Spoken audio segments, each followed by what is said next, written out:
أعوذ بالله من الشيطان الرجيم. Saya tak mampu nak cerita tentang kehebatan ayat ini. Ayat firman Allah semua hebat belaka. Tetapi pengalaman saya sendiri dan pengalaman orang yang datang bercerita kepada saya. Pak cik, mak cik, orang yang begitu, orang begini. Kalau saya pergi ceramah, ramai yang datang cerita satu persatu. Ustazah, masalah yang saya tanggung 3 tahun, 3 bulan, bertahun-tahun. Saya beramal dengan ayat ni, subhanallah, Allah selesaikan dalam tempoh yang singkat. Ada seorang makcik jumpa saya, ustazah, telinga saya sakit berdengung, dah jumpa doktor macam-macam. Alhamdulillah, lebih kurang seminggu beramal, yakin betul dengan ayat ni Allah bagi sembuh. Seorang pakcik jumpa saya menangis-nangis, orang tua umur 60 lebih. Ustazah menangis-nangis, saya kata, kenapa pakcik? Ustazah, tolonglah sebarkan ayat tersebut. Pakcik alami masalah sekian-sekian, alhamdulillah 3 minggu masalah selesai. Ustazah, pakcik kerja jadi driver, bawa driver lah, bawa van ke macam tu lah. Pakcik tak reti sangat tengok Waze, pakcik selalu sesat. Nak pergi situ, gini-gini, orang tua kerja driver lori ke apa, wallahualam, selalu sesat.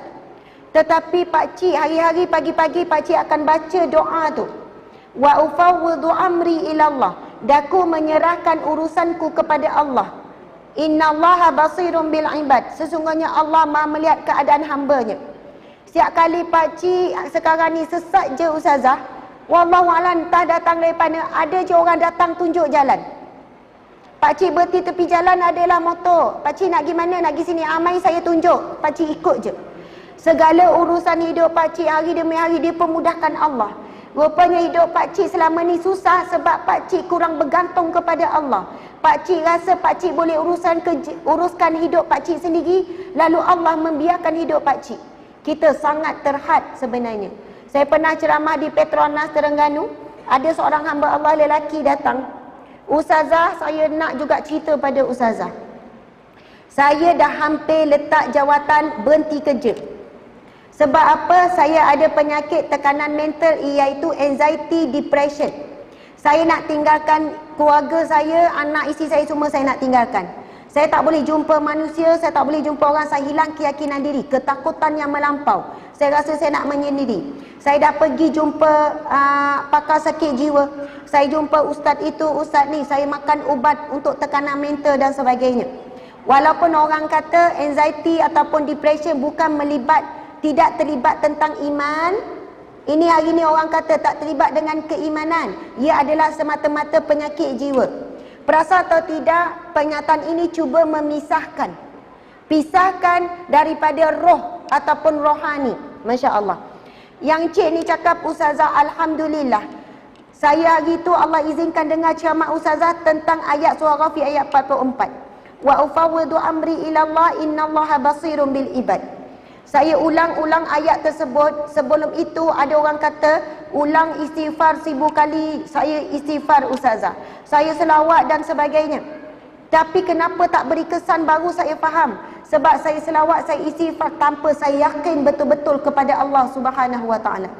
Tapi bila saya ulang-ulang ayat tu, dan ustazah pesan supaya baca dengan maksud, dan baca bukan jumlah yang banyak, yang penting serah bulat-bulat kepada Allah. Bila saya baca wa ufawwidu amri ilallah, daku menyerahkan urusanku, kesakitanku, masalahku kepada Allah. Innallaha basirun bil ibad, sesungguhnya Allah Maha melihat keadaan hamba-Nya. Bila saya ulang-ulang ustazah, masuk ke dalam hati saya. Doktor pakar sakit jiwa, dia cuba rawat saya, tapi dia tak tahu bagaimana sakitnya saya. Saya terangkan, dia memang faham, tetapi dia tak boleh rasa apa saya rasa. Isteri saya menangis tengok saya sakit, tetapi isteri saya tak faham bagaimana saya sakit. Tak tahu nak cerita bagaimana perasaan saya. Tapi bila saya sebut innallaha basirun bil ibad, sesungguhnya Allah Maha melihat keadaan hamba-Nya, ketika itu saya boleh rasakan Allah sangat memahami saya. Tuan-tuan, puan-puan sekalian, sakit, sedih, sempit yang kita rasa dalam hati kita, Allah exactly boleh rasa, boleh tahu, boleh faham apa yang kita rasa. Sebab rasa itu sendiri juga adalah makhluk Allah Subhanahu Wa Taala, yang Allah berikan sifat rasa itu dalam diri kita. Bila kita sebut innallaha basirun bil ibad, Allah Maha melihat, Manusia boleh lihat kita sakit, doktor boleh bagi ubat untuk kurangkan kita sakit, tapi doktor tak boleh rasa sakit yang kita alami. Tapi Allah betul-betul boleh rasa. Allah betul-betul maha mengetahui. Bukan Allah rasa, tapi Allah mengetahui bagaimana sakit kita. Jadi ayat itu sebenarnya ia membantu kita tawakal penuh kepada Allah Subhanahu Wa Taala. Di sana ulama menyebutkan selama mana seorang hamba berdoa dengan yakin kepada Allah, tak ada ragu-ragu sedikit pun, selama itu doa pasti akan dimakbulkan oleh Allah Subhanahu Wa Taala. Masalah kita hari ini, contoh kita berdoa, ya Allah, berilah hidayah kepada suamiku agar dia pergi solat berjemaah 5 waktu di masjid. Tapi terlintas dalam hati kita, ada harapan ke? Faham tak? Kita ada rasa ragu-ragu. Ya Allah, jadikanlah anakku sekian-sekian. Nampak jalan tak anak? Suami pun sama, ada ragu-ragu. Tentang bab rizki pun sama. Ya Allah, kurniakanlah rizki yang barakah melimpah ruah. Macam ni je hidup, macam tak ada harapan ni. Masya Allah. Bila ada ragu-ragu, masuk jarum syaitan. Apabila kita tidak yakin dengan Allah, kita tak betul-betul serah bulat-bulat kepada Allah Subhanahu Wa Taala. Allahu Akbar.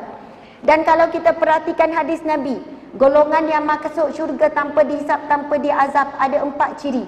Salah satunya adalah mereka yang bertawakal penuh kepada Allah Subhanahu Wa Taala.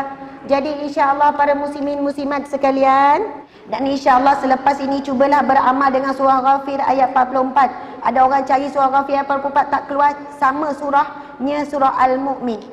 Wa ufawwidu amri ila Allah. Kita boleh tak baca sama-sama? Insya-Allah. Bismillahirrahmanirrahim. Wa ufawwidu amri ila Allah. Innallaha basirun bil ibad. Sadaqallahul azim. Daku menyerahkan urusanku, kesakitanku, masalahku, ujianku, kesebitanku, kebimbanganku, kerisauanku, kesedihanku kepada Allah. Sesungguhnya Allah Maha melihat keadaan hamba-Nya. Amin ya rabbal alamin. Sadaqallahul azim. Subhanallah.